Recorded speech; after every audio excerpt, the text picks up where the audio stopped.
Order! Order! You are an incorrigible delinquent at times. Behave yourself, man! Well, let's go over to our Deputy Political Editor, Vicky Young, who's at Westminster for us. Vicky, I said we'd talk about this travel advice. I mean, basically, it seems there's mounting criticism about the messaging.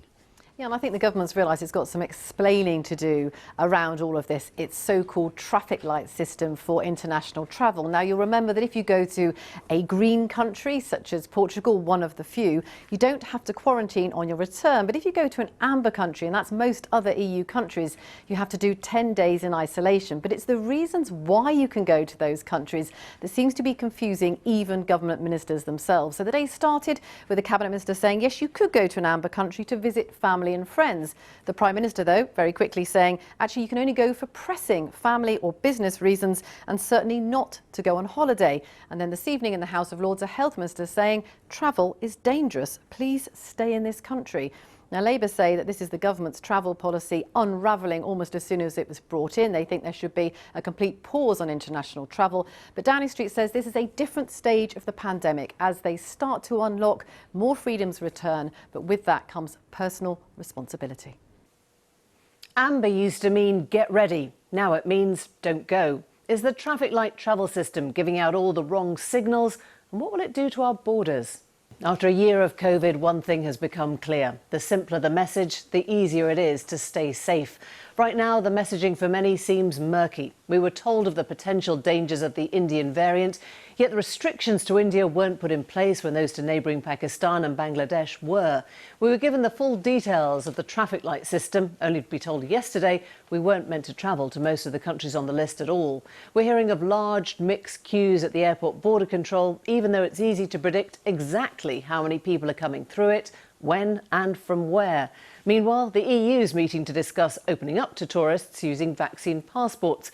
Brits are welcome there, but not sure about their own return here. So how are passengers, travel companies, businesses and border guards meant to navigate their way through this? And what effect is all the confusion having on the spread of the virus itself? Here's Nick Watt. Alluring destinations in times of storm back home. The Algarve opened for holidaying Brits after Portugal was placed on the travel green list. Hold your horses on the Costa Brava after Spain was placed on the amber list. Two beaches in two neighbouring countries highlight the differences in travel opportunities after the UK divided the world into three. Travel is effectively banned to the 43 red list countries, including India, South Africa and Brazil. Compulsory hotel quarantine awaits you on your return. No legal bar, but a direction to avoid, unless absolutely necessary, travel to the 171 amber list countries, including most of Europe. All fine to travel to the 12 green list countries, which include Portugal and Israel. Straightforward differences, it would seem, but confusing messages. We don't want to stop travel altogether. And one cabinet minister suggested that travel to amber countries was fine if visiting friends and family. A gentle rebuke from Boris Johnson, who clarified the rules. I think it's very important for people to grasp what an amber list country is. It is not somewhere where you should be going on holiday. Well, let me be very clear about that. And that is why we tell people, don't travel. A close ally of the Health Secretary, Matt Hancock, said holiday travel should be ruled out altogether this year. Travelling is dangerous, and that is not news to us or to the people who get on those planes in the first place. So, my lords, the ultimate sanction here is we do ask people, particularly as we go into the summer, travelling is not for this year. Please stay in this country. A day of strikingly different messages. Part of this is down to long-running differences within government over the pace of opening up. Part of it, according to senior Tories, is over message discipline and the extent of hard graft behind the scenes. It's all a bit fag-packety, one MP told me. The Conservative chairman of the Transport Select Committee is calling for clarity. I do think that amber seems to be more a shade of red than it is green as far as government messaging today is concerned. So yes, I think what passengers and the industry needs is certainty, and if the view is that it's not safe to travel to those amber countries, despite the fact that we were told that they were moderate risk countries, then the government needs to give clear guidance and shouldn't lift prohibitions if, on the other hand, they're going to say you shouldn't go there anyway.